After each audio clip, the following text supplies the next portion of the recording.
Welcome to the pre-release event of my new book, His Steadfast Love, which is a Civil War novel set in Texas.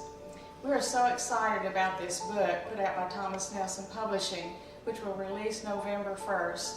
Ladies, are you ready to discuss the book? Amanda's love and loyalty to her Southern family were tested by her love for her Union officer sweetheart, and she was torn between the two. In your opinion, which one, her family or her sweetheart, should have commanded her first priority? And do you think she handled that dichotomy well? Why or why not?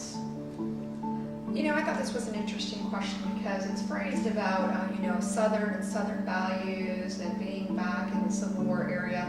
Yet, I don't think the pitting family against the love of your life is any different than it is today.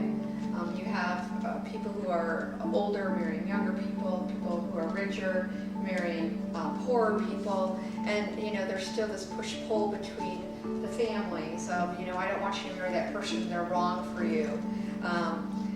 So, it's hard to say whether there should be family should be first or the love of your life would be first. I was actually quite frustrated with Amanda in the beginning. I felt that she was so committed to her family and almost blinded by that loyalty that she was not even willing or able to let herself think beyond the walls of Bellevue.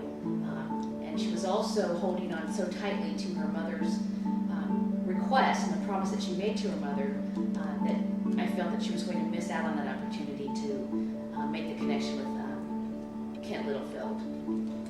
So, what were your feelings when Amanda decided to take the information about the invasion of the Yankees to her Confederate Colonel uncle? And did you think that she was being loyal or disloyal to Kent?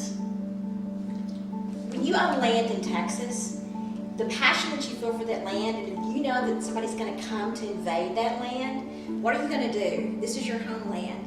You may be falling in love for this man, and you know that this is going to be something very passionate that you're going to feel towards him. But what do you do about your homeland and your family? She would have so much guilt knowing this information and not sharing it.